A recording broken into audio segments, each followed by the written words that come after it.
Welcome to today's FOK webinar. We are so happy to have you with us. Tim, how you feeling? Welcome. I'm doing great. How are you? I'm doing fantastic. I'm really excited about this. I've heard your story so many times and it never gets old. So I can't wait to hear it again today. And I know a lot of people are going to love it as well. So in the chat box, guys, let us know where you're coming from. So we'd love to hear from you. Tim, where are you coming from? I'm coming from Alden, New York, which is just outside of Buffalo, and I've been plant-based for almost a decade. So super excited to be here. I love it. I see the replies coming in. We got people from San Diego, Texas, Florida, Nevada, Ontario. I love it. I love it. Gainesville, wow. Florida. I love that. I went to college at UF. Welcome. Glad to have you here with us. So also in the chat box, we'd love for you to let us know, are you currently, do you consider yourself as following a plant-based diet right now? Just put a 1 in the chat box. If you're not plant-based, maybe you're plant curious, maybe you're just learning, put 2 in the chat box. All right, let's see what comes in. All right, I love this. A lot of 2s, a lot of 1s. It's going so fast, it's hard for me to say I'm accurately assessing the numbers. Wow. I do see both, Tim. Do you agree with me? That's crazy. I think it's like 50-50. I think it's 50-50 there in the chat box. So today we have an incredibly informative webinar with plant-based rock star Tim Kaufman, and he's an amazing success story. He's a real life success story, and he's here to talk about his own journey to wellness and share some pro tips for lasting success. That's the key here.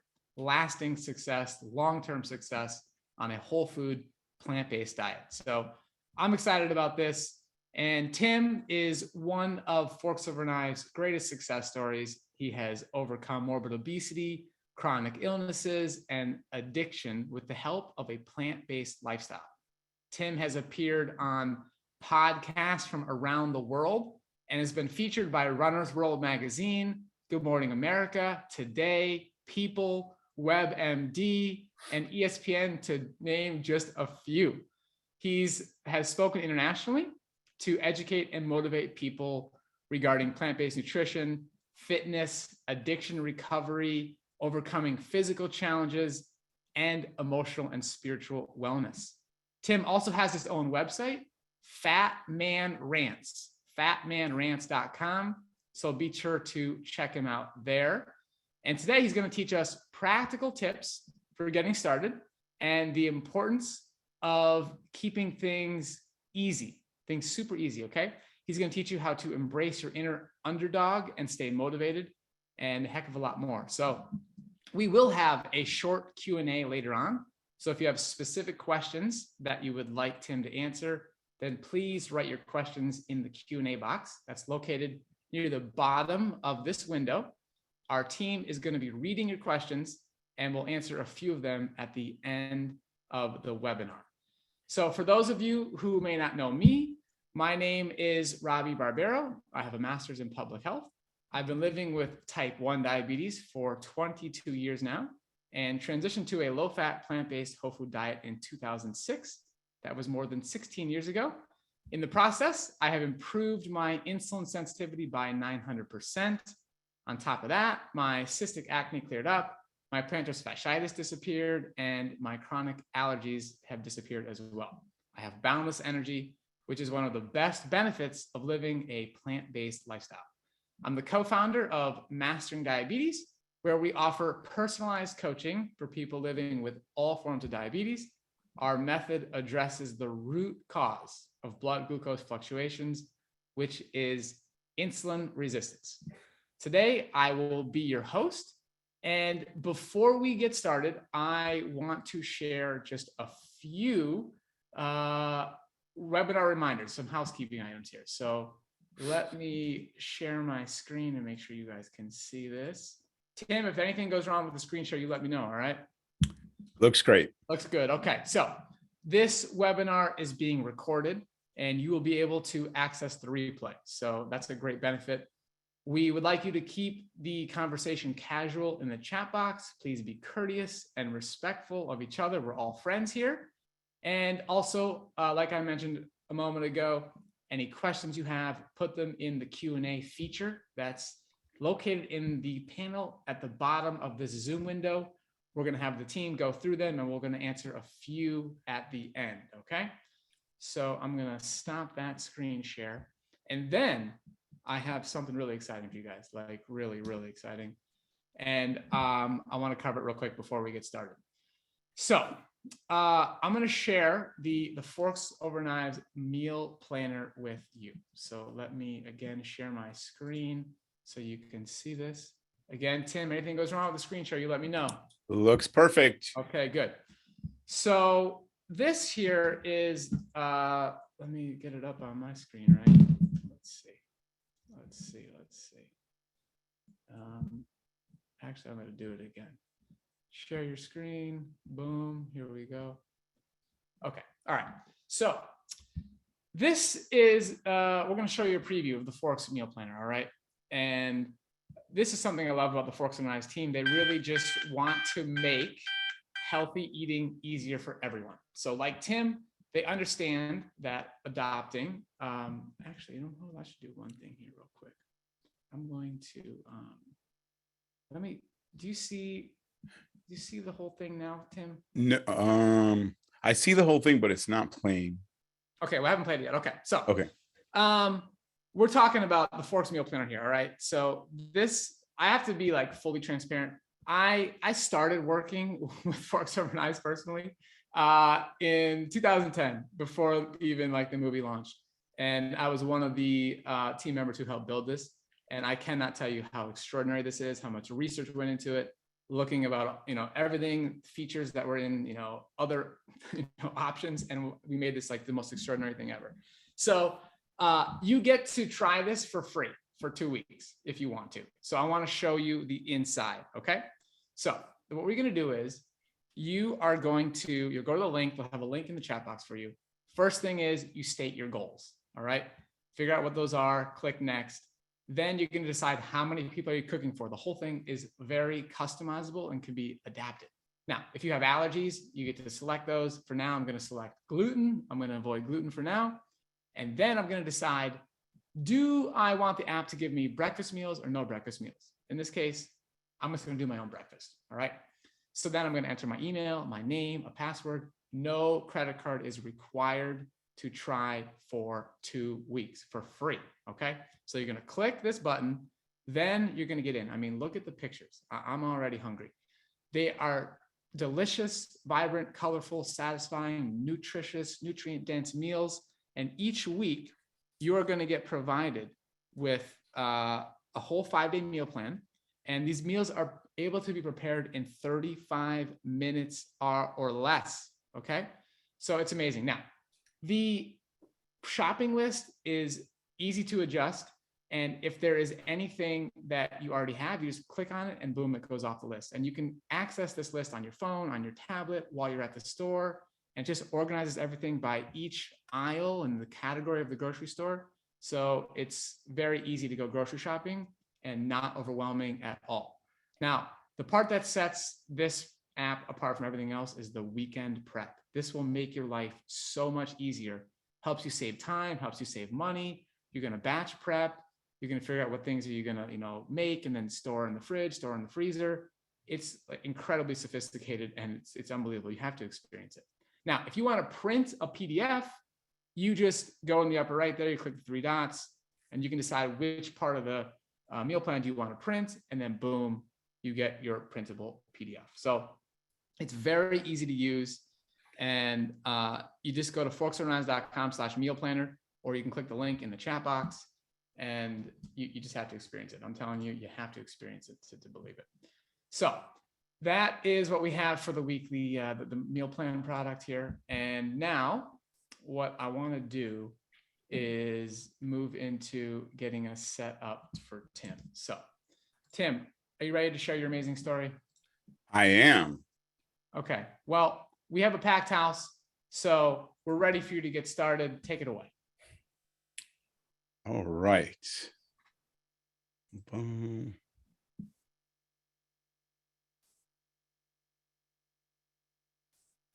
Okay, and All right, Robbie, how does that look? That looks fantastic. Okay, thank you so much for having me, Robbie and Forks Over Knives. This is quite an opportunity. If you would have told me 10 years ago that I would be on a webinar for Forks Over Knives, I probably would have slapped you with a cheeseburger at that point in my life. So I'm Tim Kaufman. Like I said before, I'm from Alden. It's a little bit outside of Buffalo, rural kind of farming community. I'm almost 50 years old, and about 10 years ago, I had a major transformation in my life. This first slide is where I'm supposed to give you all my credentials and everything, and I started typing them in, and I decided instead of doing that, the first news anchor that ever talked to me, they said, if you could give advice in just one sentence to anyone starting out, what would you say? And I said, well, eat plants, move your body. All you got to do is a little bit more than you did yesterday. And that kind of mantra has stuck through the years. It just kind of rolled off my tongue. And there's actually, as simple as it sounds, it's actually a pretty profound way to live. I have had a really unique opportunity and experience to speak all over the place. It's been a wild ride. We had a very private, quiet life.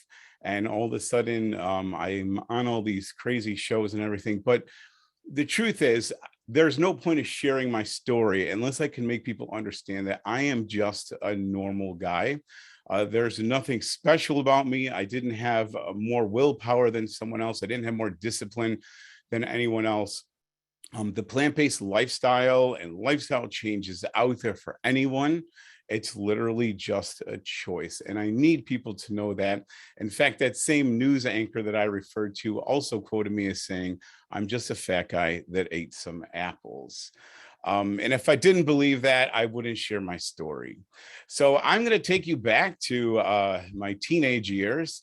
And this is my lovely wife. Obviously, she wasn't my wife at the time.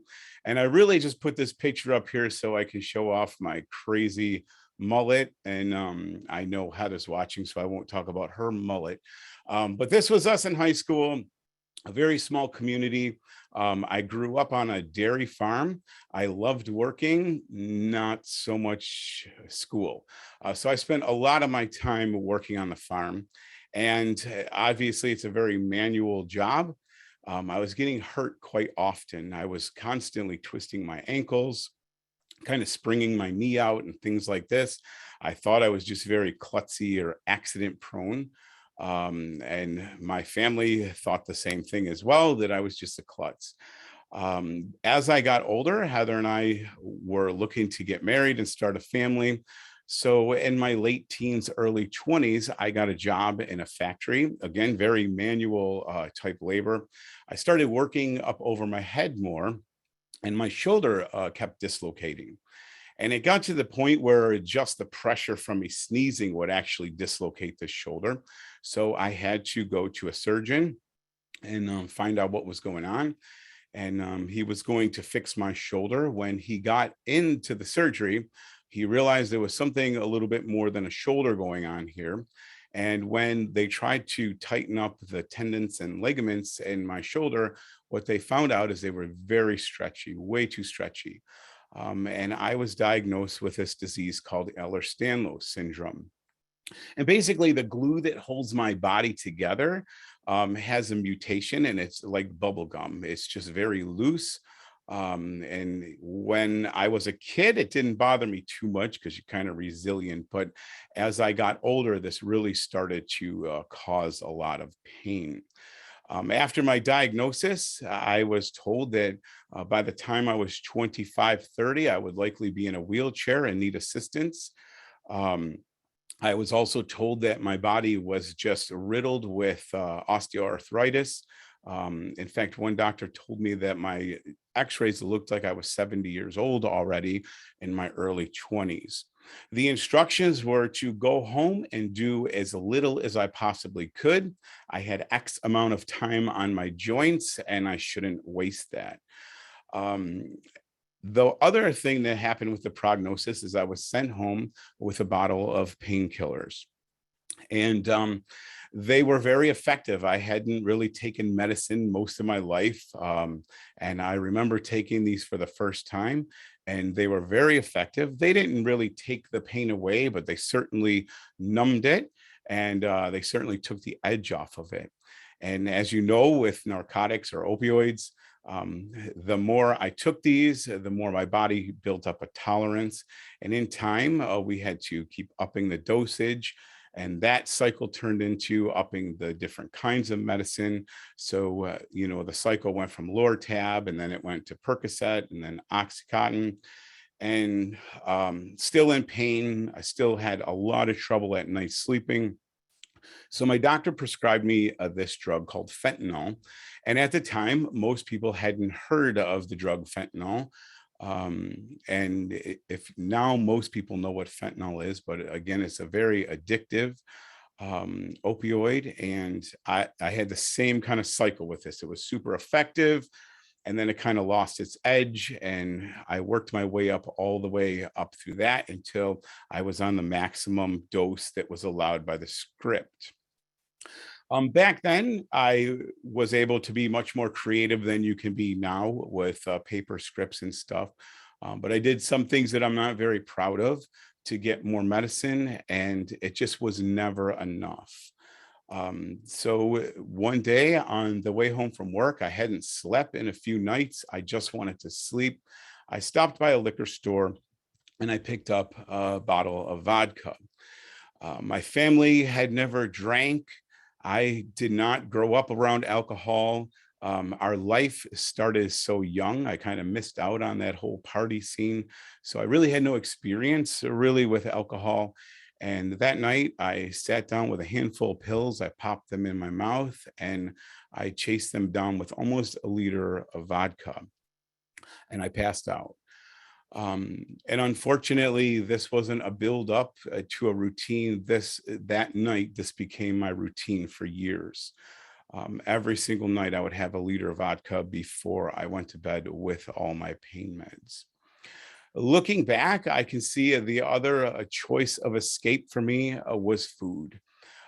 Food was much easily accessible. I could get it anywhere. And this is kind of embarrassing to talk about, but it was all the same dopamine hits. I would sit in line at the drive-through, wait for my order, and I would have that same kind of excitement. I would eat the fast food. It would taste delicious. It would make me feel good for a little bit. And within minutes, I look at my seat and see all these crinkled up wrappers and just get so disappointed with myself because I knew what I was doing, but I just couldn't stop. So these four things are what I used to escape reality. And by the time I was 38, to say my life was spiraling out of control, it had already spiraled out of control. My metabolic numbers were crazy. I weighed over 400 pounds. We don't know how much over 400 pounds I got because the doctor literally couldn't weigh me anymore. Life was pretty grim for me. The only happiness I had was from coming home and seeing how fast I could pass out after work. Life became all about me. It was do as little as I possibly could, come home, get to the couch, and then just spend enough time so I could wait to go to bed and start the cycle all over. And most addicts, I will say all addicts are very selfish thinkers, even though sometimes we think we're not. Life kind of flipped really fast for me when the focus was off me. I told you before that Heather and I got together really young, and her mom was kind of a second mom to me. We were very, very close, and her mom had kind of a cold flu kind of thing for a few weeks, and it wouldn't go away. So we finally convinced her to go to the doctor, and she went to the doctor and they did some blood work, and Heather's mom was diagnosed with leukemia, which was a really big blow to us. Life all of a sudden flipped directly into the cancer hospital, the cancer treatment center, and who was going to stay with mom and what were we going to do with the kids when we had to take mom here and there. So life took a huge turn.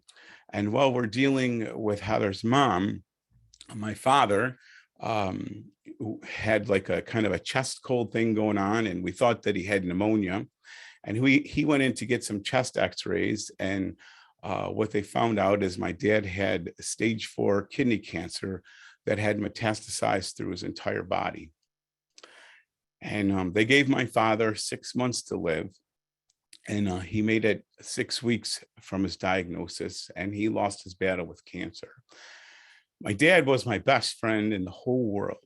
We did everything together. He taught me how to hunt and fish, and we did so many cool things together, build stuff, fix stuff.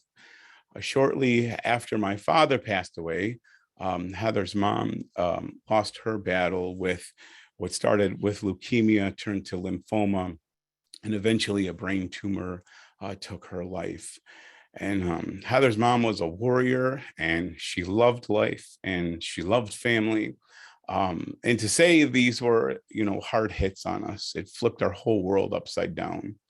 We were pretty young to be going through all this. And as time kind of marched on, you try to get back to routine, to try to get back to life again.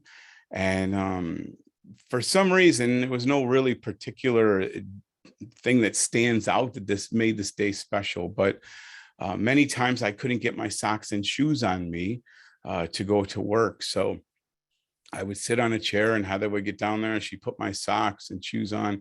And for some reason this morning, she kind of tapped the side of my leg. She says, "You're all set." And it just hit me that I was the next funeral that she would have to plan out. And there were nights I would go to sleep. I don't know if I was going to wake up. My heart was pounding so hard. I would set the remote on my chest, and it would actually get air off my chest. It would jump right off. My kidneys had been shutting down. And there were nights that I don't know if I really wanted to wake up in the morning, but I just couldn't stand the thought of Heather having to plan another funeral alone that was for me. So I decided to do something about it, at least look into it. So I did what everyone should do to seek good medical advice. I went on YouTube. And I started seeing these stories about people with bariatric surgery. They would get to surgery, and a year later, they were running marathons. And that got me excited that the surgery could do this much. So I took all the steps necessary. I even went to a couple classes, and I was all set to get the surgery. And the only thing I had left to do was have my doctor sign off on it. When I got into the office to have him sign the papers, my blood pressure was 255 over 115, and my resting heart rate was over 125. And the doctor was super concerned. He made me lay there until we could get my heart rate down. And my blood pressure was high, but I was also on a calcium channel blocker and a beta blocker. And there was nothing more he could give me for my blood pressure. I was also on probably 20 prescriptions a month at that point. And he was very worried if I would even make it through the surgery. So needless to say, he denied me of the surgery. I honestly thought that he had signed, a death warrant for me. And I was angry. I was sad. I was frustrated. But still, that raw pain of watching my father and Heather's mom fight for every day to spend with their family, just out of respect for them, I had to at least try on my own, even if I couldn't get the surgery. So I did a lot of wrong things, but I did something. And I think that's an important point. We call it keto now, but then it was Atkins. I went on the Atkins diet for a little bit, and I did lose weight. At 400 pounds, it's not too hard to lose weight, pretty much any change you make.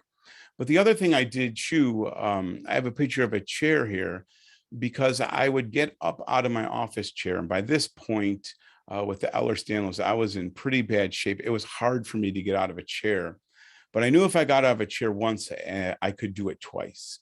So I just started making sure that every time I'd stand up, I'd sit back down and stand back up. And those changes actually at least made me aware that what I was eating was having an effect on my body, and what I was doing physically was having an effect on my body. And although I lost weight, I was still sick. I was still in pain all the time. I was sitting on the couch one night watching Netflix, and this film, Fat, Sick, and Nearly Dead, came up. Now, I had no clue what was really going on in the film. I just knew that it described me to the T.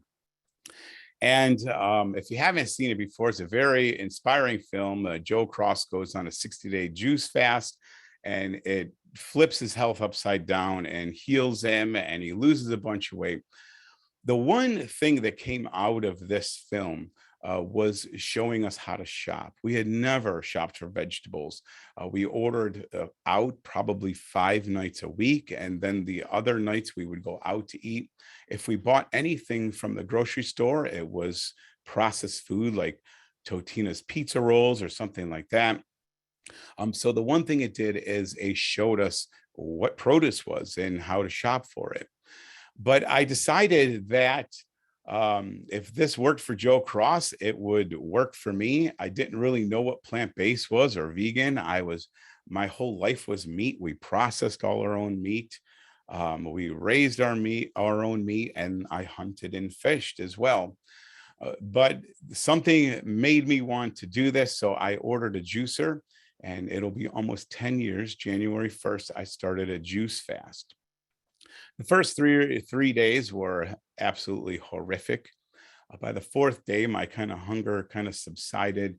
And by the fifth day, I woke up in the same exact position that I fell asleep in the night before.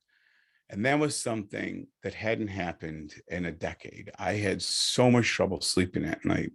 That's on 5 days with no processed food and no meats and all vegetables and fruits.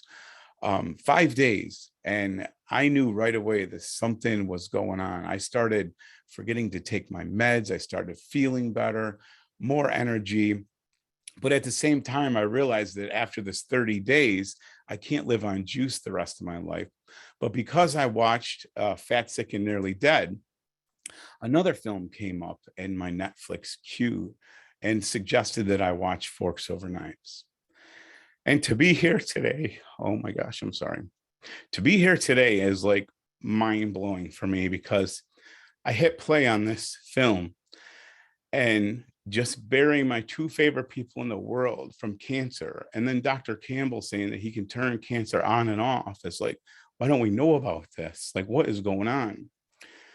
But the big thing from Forks Over Knives is it showed me that I could just eat what I had been juicing and just add some grains and legumes, and that this lifestyle was actually a thing. And so I tell people that Forks Over Knives didn't just save my life, but it literally gave me a completely new one.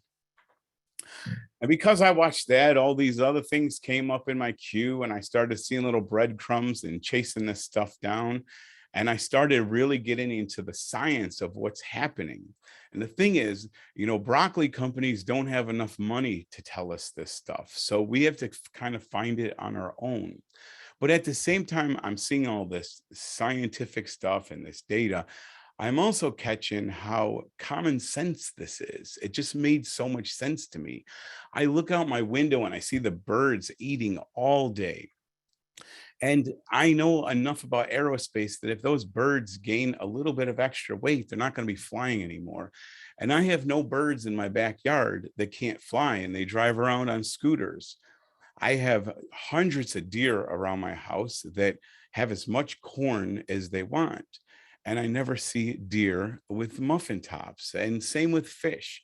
There's all sorts of feed fish in our lakes for them. And never have I seen a smallmouth bass with cankles before.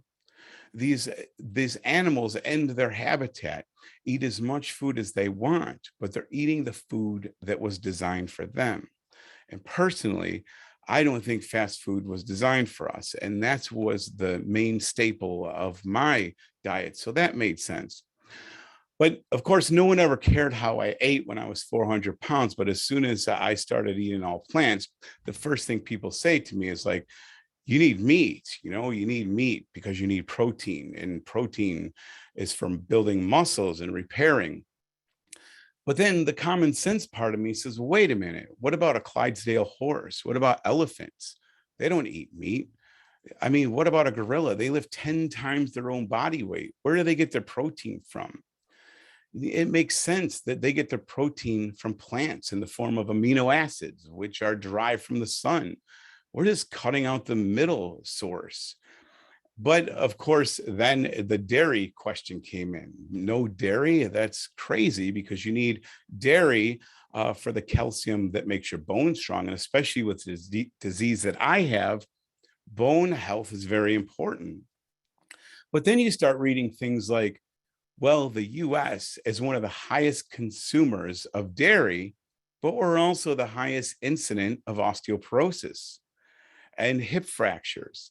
So what is going on here? It seems like when you look at the numbers that the lower the dairy intake, the lower the dairy consumption, the lower the osteoporosis. So is it really that good for your bones? And then there's the other common sense thing that if I go into my garden and pull a carrot out of my garden, clean it off and take a bite out of it, it's not that weird. But for some reason, growing up on a dairy, it never occurred to me that if I want to go get a drink of milk with no tools or technology, just like the carrot, this is what it would look like. And my neighbors would probably call the police if they saw that. It's kind of weird when you think about it from a common sense standpoint. Why do we drink another species' milk? And what's even more weird than that, why are we drinking milk when we're already weaned off of our moms? It just seems so weird. Along with all these changes in the food, something else changed too. The better I ate, the better I got at it. I wanted to start moving. And my wife, after years of asking me to take a walk with her, I finally agreed to go for a walk.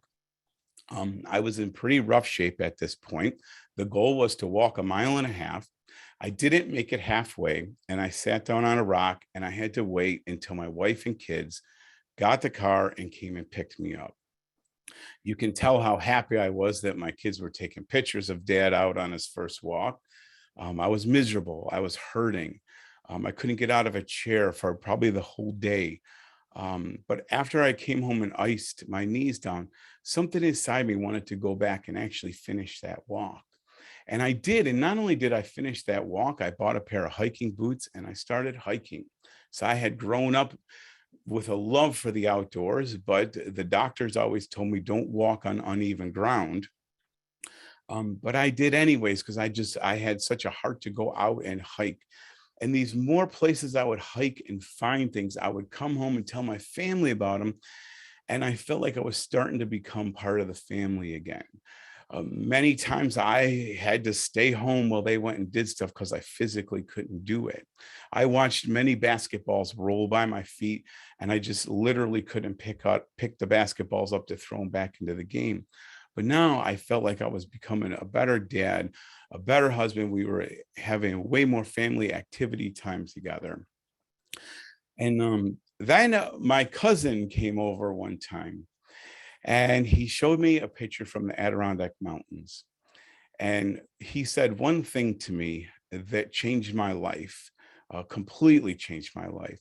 I looked at a picture similar to this, and he said, the summit is great, but the pictures don't do it justice. You got to see it for yourself. So I thought, you know what? I want to climb a mountain. So I went to my doctor and I said, I need to get my knees to bend again because I'm going to be climbing a mountain soon.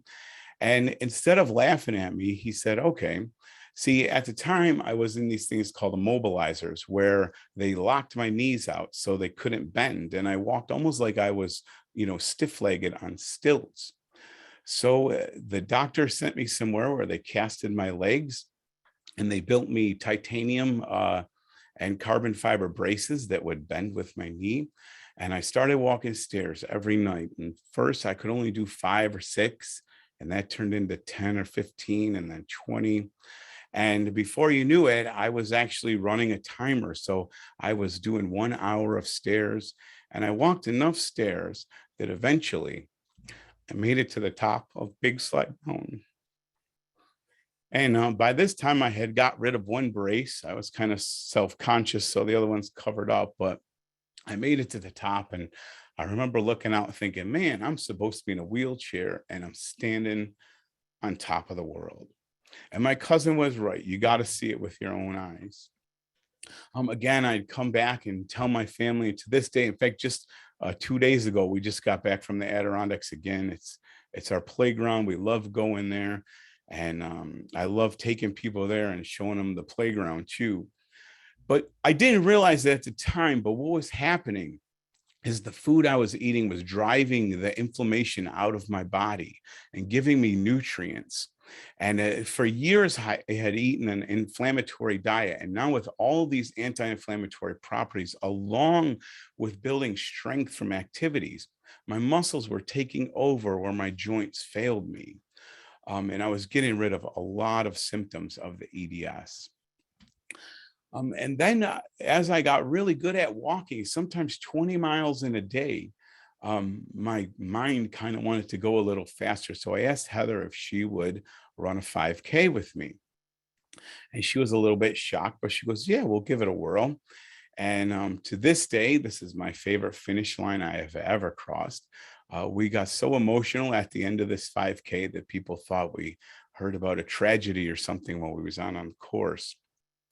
And on the way home, I kind of gave her a nudge and I'm like, what about a 10K? She goes, are you nuts? We almost died. We can't do a 10K.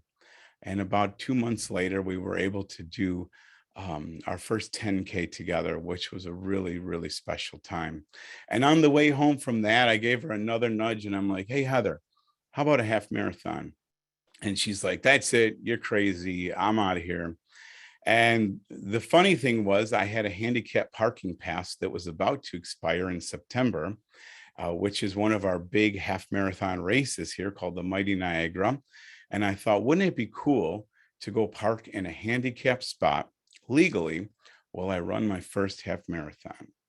I knew it would be very hard. So I taped a picture of Heather's mom and my dad, and I put my family on my handicap pass that was still valid. And I carried that for 13 miles for my first half marathon. And that was a really, really neat experience. And from there, I went on to marathons and kind of kept raising my goals up. And this was a super special marathon that Heather helped me finish. And then I got into cycling a little bit. I hadn't been on a bike in years, and I picked up a bike and I learned they do these 100-mile centuries, and I finished that. And the only thing I had really missing was the swimming to get into triathlon. So I learned how to swim, and this was a real special 70.3 Ironman at Placid. And it was a beautiful, beautiful day. And they tell you when you race Ironman to always be visualizing the finish line the whole race. And I was, but it wasn't the same finish line everyone else was visualizing. See, for years, Heather had this sympathy look, and she always felt sorry for me for being sick. But this day, as I came around the corner, my finish line was her. And this was an amazing experience to be able to finish a 70.3 with her on the other side of the finish line. And this stuff is all cool. And I have a whole bunch of awards and medals and been in films, and that stuff's really cool. But honestly, none of that stuff matters as much to me as what I want to share with you now. These are my kids that were on that walk that I told you about where they had to come back and pick me up. They would get on the trail later on, a few years later, only this time they were my pacers for my first 50-mile ultra marathon. And I told you before that Heather would put my socks and shoes on me. I got to return the favor because she was having trouble with her backpack. Only this time we were on the summit of Mount Washington. I was able to help her with her backpack, almost 7,000 feet in the air. And we did that together. My wife hopped on board the plant-based about a couple of years after I did. She's lost 90 pounds, and both of us used to hide from running, and we both love running and stuff. But more important than that, our entire life is changed. We're on adventures. We're like kids again. We get in trouble with our daughter because she says we're like kids. That stuff is what really matters to me. Some of the medical stuff, my triglycerides in 2009 were 259. They're sitting about 74 now. My cholesterol was always over 300 on Lipitor, and this says 117. It's actually 102 now, which is crazy. That's on no meds, by the way. I'm not on any medicine anymore.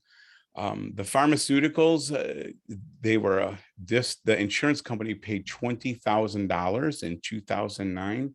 In 2015-16 combined, they only paid about 120, and that was for a B12 supplement. And here's the thing, this is my story, and I hope it, gives someone hope. But really, my story is not just my story, it's our story. Because right now in the US, 60% of the population is overweight, and half of them are morbidly obese. And I'm sure those numbers are way lower than they should be. It's costing, I can't even keep up with the updates on this number. It costs the government $3.7 trillion. That's 20% of the GDP. 70% of Americans on a prescription drug, over half of them are on 2 or more. Heart disease, stroke, certain cancers, these are all lifestyle diseases. And we keep investing more and more money into research. We have better and better technology, but why aren't these things getting better? They're actually getting worse. Personally, I think we need to stop looking for the cure, and we need to start looking for the cause. And I 100% believe that cause is right on our plates. I want to break a couple stereotypes really quickly. A lot of people think that plant-based vegan people are these frail beings that are very weak, and that we eat lawnmower clippings. Nothing could be further from the truth. In fact, some of the top athletes in the world are on a plant-based diet. And it really helps with inflammation and recovery. In fact, right now, Germany's strongest man, Patrick Bobumian, has been plant-based for over 10 years. Our food is delicious. It's colorful. It's full of life. I went at this totally 100% from a health perspective. But what I've learned through my journey is that it's not only the optimal for health, but it's great for the environment, obviously for the animals and factory farms, and also the economy. The economy, just of what I showed you on that slide from the medical costs, this is totally repeatable. What happened to me is out there for anyone. So that's kind of my story. And now I saved a little time so I could help the people that are just starting out. And truthfully, people that are just starting out, my biggest advice is keep it simple. I mean, like really simple. You don't have to panic. Just keep this as simple as you possibly can. Focused on your next plate. A lot of people worry about a birthday party a month down the road. You don't need to worry about next week. All you need to focus on is that next plate. And one good choice after another, you'll string these good, healthy plates together. Find a few dishes that you like and repeat them. I think that was mostly because I didn't know any different, but that was key for me. I found things that I enjoyed, that I liked eating, and I just kept repeating it. And honestly, to this day, I still eat a very simple meals that I like, I enjoy. I was a huge meat potatoes guy. I love broccoli as well. I just slid the meat off the plate, doubled up on the potatoes, added broccoli, and that was it. And I could eat that every single day. So find something you like and repeat it. And this is super important. Start now. We always want to wait. Well, I just have this party on Saturday and I'm going to start Monday. Well, it's only 2 more days till it's the first. Well, we're in December now. We have the holidays and then I'll start. You can't do that. Start right now. It doesn't have to be tomorrow morning. Just start right now, because there'll never be a right time. You just got to jump in and do this now.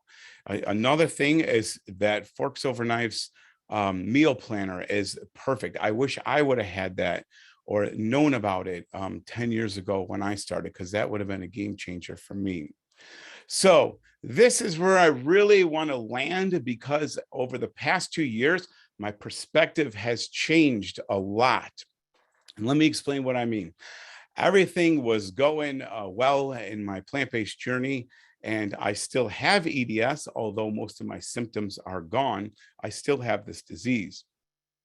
And I was a running machine. I was super athletic, and I was invincible. And then I had to get a pretty spine surgery that was pretty intense, that really laid me out for a while. I also had to get a bone tumor removed on one of my ankles, and I'm just recovering from a full fusion on my other ankle. So personally, these past 2 years have been very challenging. You mix that along with publicly the effects of COVID and community. And so I have a shift in my perspective that I'd love to share with people to keep going. So stay with me, because I'm going to throw a little bit of curveball at you at the end of this slide. So first of all, 2 years ago, I would have said, let's stay motivated, right? You got to stay in it to win it. So stay motivated. That's huge. Then I would have told you to set goals. Goals are super important. I'll talk about that in a minute. I would have told you to collect resources. There's a bunch out there. They're all easily accessible, and most of them are completely free. Then I would have said, find community. And if you can't find community, make community. And these things are great. And 2 years ago, I would have stopped right there. But I want to unpack these really quickly. I feel like these goals that I had, these things that I used to keep going, were kind of, looking back, were a little shallow and short term. There's nothing inherently wrong, but let me show you how my perspective has changed. Motivation is great. Unfortunately, it's directly linked to our emotions. Now, you're not going to be motivated all the time. We live in a real world.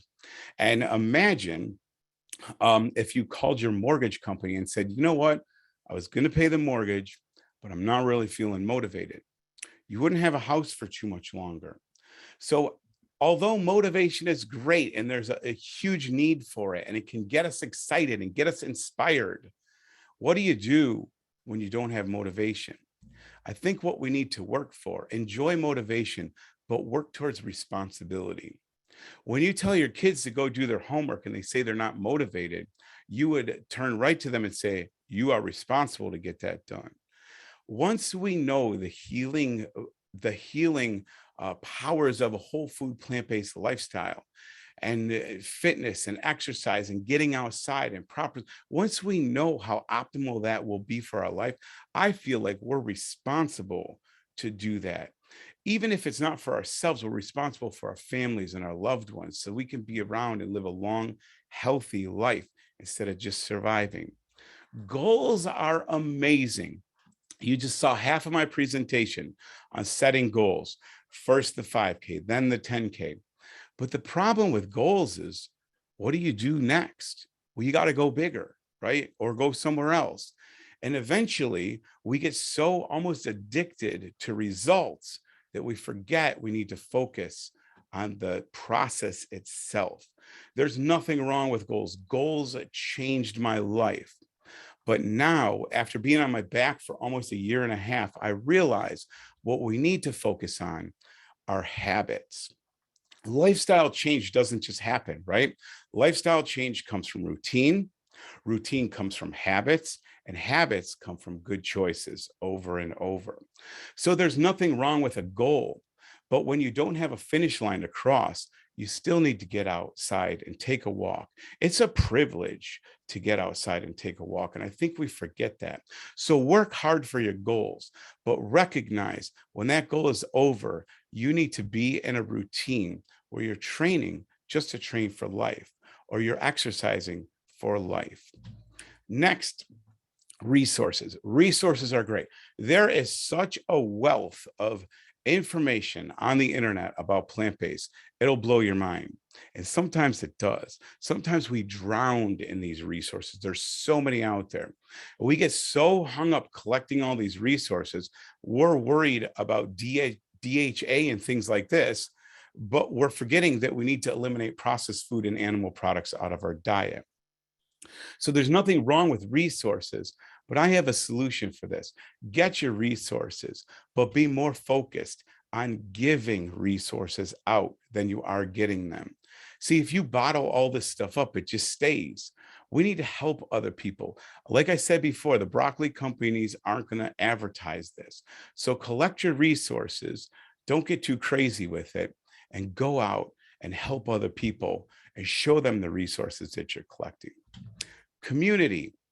This is a huge one, especially for people in recovery, people that are, community is life-changing. We started with 6 people in a plant-based meetup every month here. We called it a plant luck. That grew to over 350 people real quick. And we were so excited. We had a huge family, and then COVID hit.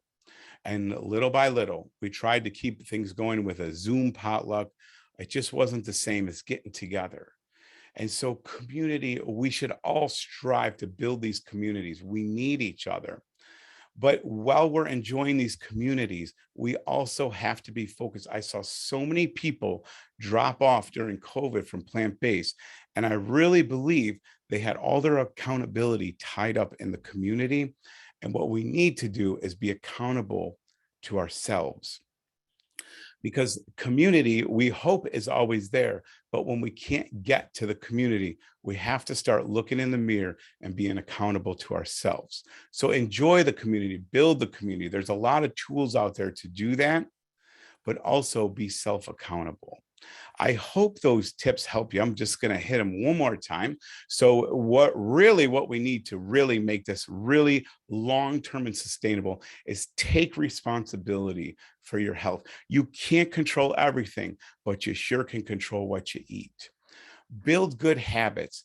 Get focused on habits, because habits will trump results every single time, especially people that are looking to lose weight. When you have a lot of weight to lose, it's easy. When you get down to that last 20 pounds, it's not as easy as it used to be. That's where the habits that you build are going to take you throughout the times that you don't lose, or maybe you even gain some. So focus on habits, focus on being on autopilot with this stuff. Help others. We need each other. We need to share this with people. People don't know. I was totally clueless. And had it not been for the film Forks Over Knives, someone putting the time into that, I honestly would be dead. I have no doubt in my mind I would be dead. Become accountable to yourself. I think that these things are the key to long-lasting and a sustainable lifestyle change. In closing, I'd like to tell you where you can connect if you want to. If you go to FatManRants.com, Heather and I, we do a weekly live show on Facebook. We're very active on Facebook. We try to be active on Instagram and YouTube, but that doesn't work out so hot sometimes. But we're very active on Facebook, our Facebook page.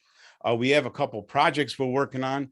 One of them, we do a monthly coaching that actually this month we're turning the corner a little bit. We're going to do a cooking coach where we all hop on a Zoom call.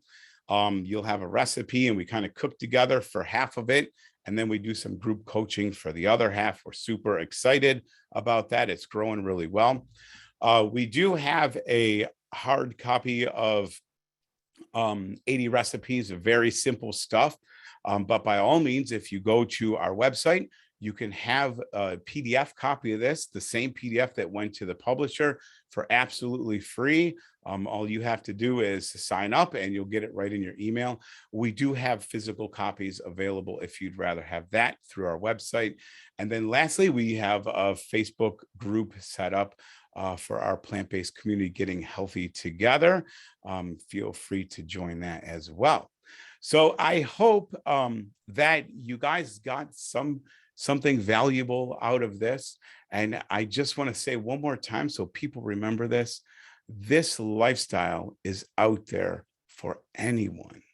It's really out there for anyone. It works. I have had the opportunity to work with a ton of people where I see time and time again that they're getting off medicines and they're becoming healthy just by making good choices on whole plant foods. So I hope that's an encouragement to you. And I hope this has been useful. Tim, I can guarantee you this has been very useful. The comments in the chat box have been fantastic. You have definitely opened up, I think, a lot of people's minds of what's possible, and you've empowered people and provided resources. It's just a beautiful presentation. Thank you. Thank you. Yeah. And now we have a lot of questions that have come in. So I want to go directly to them. And I think a lot of people are going to benefit from these questions. So one question, I mean, I hear this a lot. People ask, like, how long? So how long did it take you to fully transition to your new lifestyle? So I like fully transitioned with meat and dairy instantly. I did things wrong because I only worked with what I knew. So the oil took a little bit to ditch, but probably the transformation to plant-based was instant. Then it was a matter of cleaning up stuff like the oil, and we do more of a lower salt thing now. Okay, that's awesome.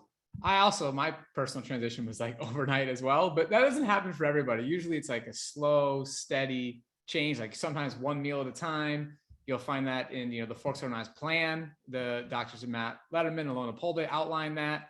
It's actually one of the major benefits of using the Forks meal planner, which is that you can really get the meal by meal support and one meal at a time. So everybody's different. But, right. And yeah. Just to follow up with that, any movement towards whole food plant-based is good movement, right? Absolutely. No question. More plants, you're automatically going to be crowding out the foods that have been unsupportive for your health goals. Now, great question here. How do you get by being plant-based during the holidays or other social gatherings without feeling excluded? Yeah, so that was one of those freak out points that, I think we made way more out of it than we did.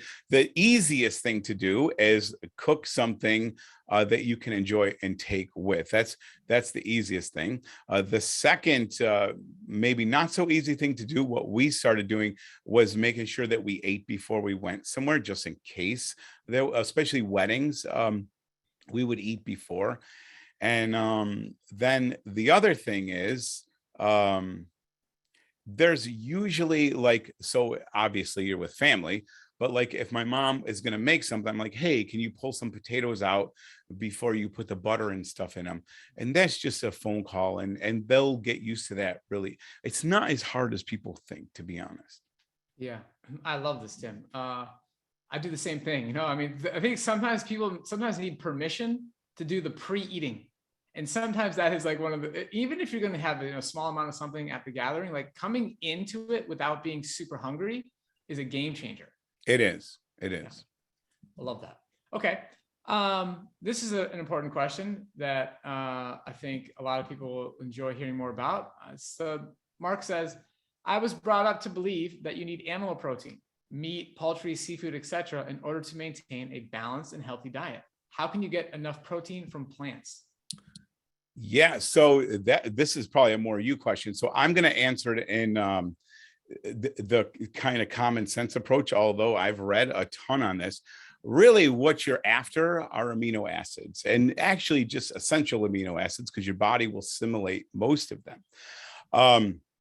But really, when you think about it, your amino acids are coming from the plants. And then when you want to, I heard someone say one time that, like, especially for muscle building, like the idea that we eat muscle to get muscle is like someone that's bald to eating hair to getting hair. Like it doesn't work like that. And if you really get into it, your body is breaking down these animal proteins because we can't use them the way they are. So we break them down and then we rebuild them. And so really what we're doing by getting our protein from plants is we're just stopping that process, which is way more efficient.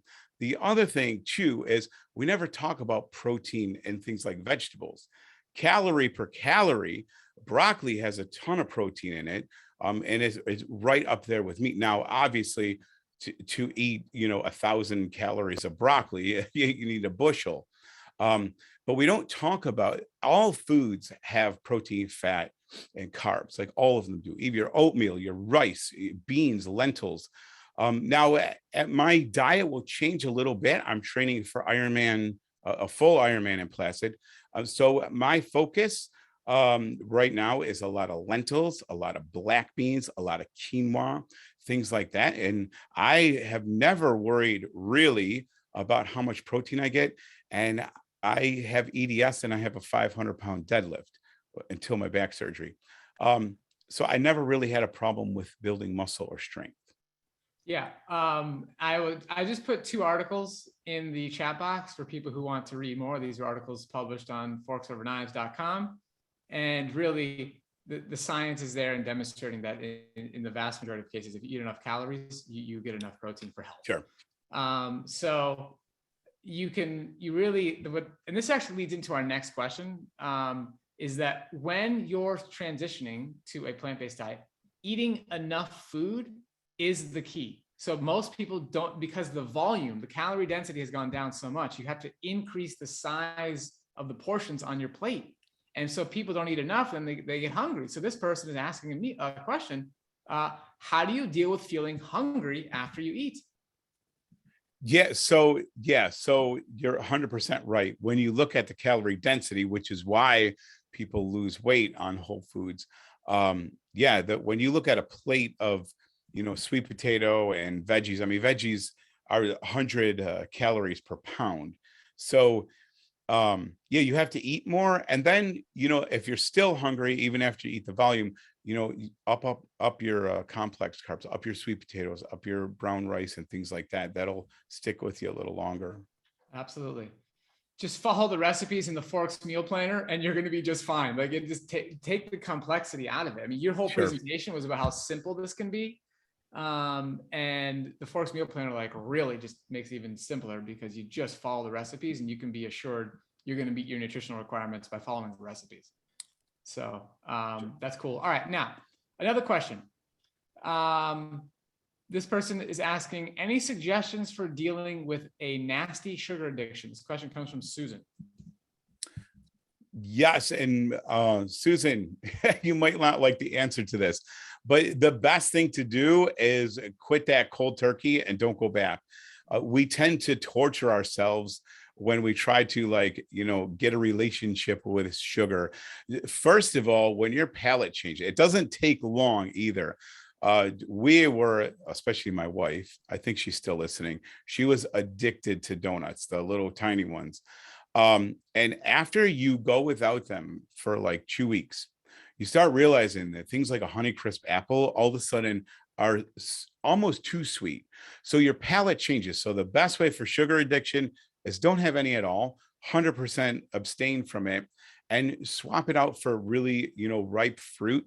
And ripe fruit, to me, tastes just as sweet as sugar when your palate changes. That's the answer, Tim. Ripe fruit, Yes.